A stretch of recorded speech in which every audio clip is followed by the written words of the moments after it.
You are Locked On Coogs, your daily podcast on the Houston Cougars, part of the Locked On Podcast Network, your team every day.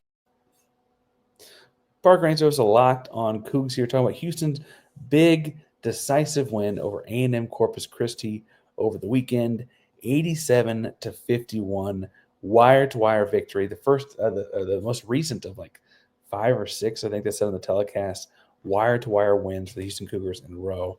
And, not that I have a digital drum roll here, but it was the 100th victory at the Fertitta Center, right? And I think that number makes sense for anyone who's watched it unfold, the way this program has grown in the last dozen years. But truthfully, I don't want to just move past that too much or too quickly, or as we go into a little bit of a break here between the A&M Corpus game and the Oklahoma State game. I think that offers a great moment to pause and look back at it. So I don't know that I even realized that. I guess the first renovation for Hawthorns was proposed in 2010, and they raised I think it was $40 million or something for it. And in the process of figuring out how to renovate Hawthorns, they got to realizing that was not going to be quite enough. And then in 2015, the board approved a complete redesign and raised another, I think it was $60 million, and over 20 of it was from Tillman. And they create this great design, and they have this intimate approach to having, only about 7,000 people inside, and just having a raucous 7,000 instead of having the gargantuan 12 or something like that, where people too far away to see it. They want everyone to be able to have a great view of great basketball. And they start working the project, and the Cougars have to go play next door at Texas Southern for a season and stuff. It goes all kinds of different ways. And then ultimately they open up the stadium in December of 2018. I think it's number 18 Oregon. I mean, Bo was on that team. Peyton Pritchard, Boston Celtic, on that team. Oregon was number 18 team in America, top 20 team in America. Really, really good Oregon team. Again, a couple pros on it, right? Houston, that was the Galen Robinson, Corey Davis, Armoni Brooks. Nate Hinton was a younger guy on that team. I think if I remember right, he actually really breaks out the next year, but he's on that team. Fabian White's a young guy on that team. And Fabian was a lot of energy, and he played a lot as a sophomore that year. I think a sophomore that year. I don't think he was a freshman. I think he was a sophomore that year. A lot of energy out of that group, and frankly, really fed into what the crowd was giving them that game. The game is still on YouTube. It's kind of a crazy watch.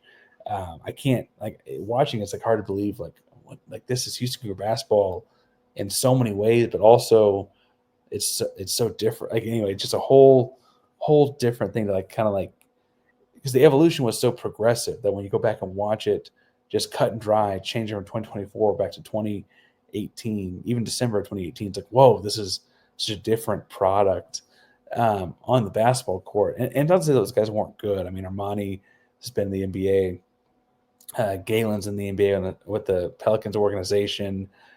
Corey Davis is playing somewhere overseas right now, I believe I saw. I believe he's still playing. These guys were pro basketball players. I don't mean to say that. It was just fascinating to watch. Some things are still the same. They push the ball up the court, and the shooting threes in the break. The first basket in the stadium, or first basket in Fertitta officially, right, was an Armoni Brooks 3-pointer on a fast break transition move, right? And for what it's worth, he also had the second Houston Cougar shot at the game. Anyway, just big deal, right? And that year's team got the Sweet 16, and frankly, probably should have beat Kentucky in the Sweet 16 that year. Tyler Hero, it might have been 20 seconds left. I forget how many seconds, but Tyler Hero hits the gutting three. I probably should look that up, but Tyler Hero knocks Houston out of the tournament that year. That Kentucky team that Houston lost to by, I think it was ultimately 4, but they lost to as Hero and PJ Washington and some guys that would be in the NBA, are still in the NBA today. Took them to the wire They should probably, again, like, probably should have won that game, but definitely like showed the country kind of what Houston Cougars basketball was about at that point. Really, really killer way in the season, in which that again they open up the Fertitta Center that December, and it's only taken until December of 2024 to get to 100 wins in that building, and that's kind of crazy. They're 106 all time in the Fertitta Center, and for what it's worth, after that opening game against Oregon, their next two games were against a Southland Conference Lamar team. Houston just played a Southland Conference A&M Corpus Christi team. That part I had to look up to be sure. But then they 2 games later playing Oklahoma State at Oklahoma State. Well, Houston's next game is at Oklahoma State, and I was kind of remember the Oklahoma State game. I had to go back and double check. The Southland Conference thing kind of threw me a little bit. But if you go back to the poetry of it, like they opened the stadium with a win. 2 games later, they're winning at Oklahoma State and kind of shocking the world again. That week and some change, they beat a top 20 Oregon team and a Big 12 team. Now, they're no longer that like upstart American Athletic Conference, plays really hard and gives you everything you can handle kind of program. They're a team expected to win all of these games. Back then, it was nice to be a Southland Conference team by 15 or 20 points. Now we're sitting here criticizing when they win by 36, 37, right? Like that's a big deal. Look, I understand that you're 100 wins into the building, and in a few days you're going to Oklahoma State for the same kind of thing, except now you're the heavy favorite, right? I guess odds aren't out yet on FanDuel. I guess I'm just assuming they'll be the heavy favorite. KenPom had them as a 88% likely to win by more than a dozen points, right? I mean, that's pretty decisively a favor on the road. And it can be easy to just kind of gloss over winning 100 games at Fertitta and make it feel trivial or small or whatever.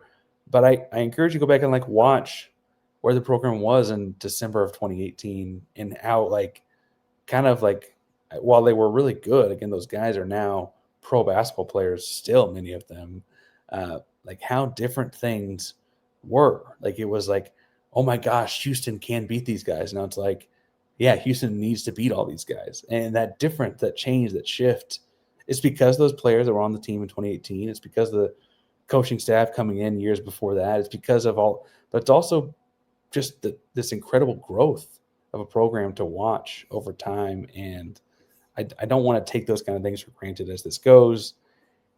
And I hope you take a moment or took a moment to pause and think about that as well. If you've been to the Fertitta Center and have a fun memory you want to throw in the chat below, feel free to do that as well. Breaking it down, Big 12 basketball play coming up at the end of the week. Here's the schedule for the week as we get out of here. Obviously, this is out today. Tuesday, the 24th, we are having a Big 12 squad drop, I believe. I recorded that on Sunday, so I believe it's dropping Tuesday. 25th, 26th, we're off. I got ideas on stuff to drop on the 27th, 8th, 9th, and 30th. Then we'll take a couple of days off for New Year's and hit it after that, right? So we're going to be spend that time in between, getting ready for Big 12 basketball. If any big transfer portal news happens in between there, obviously we'll have to hit that as well. Frankly, if something really big happens in the transfer portal, maybe we'll have to hit it in an unplanned show, right? But all that and more coming at you each day here at Locked On Coogs. So hit subscribe, hit the bell so you know we're live. Locked On Coogs, the primary of the Locked On Podcast Network, is your team every day. Coogs.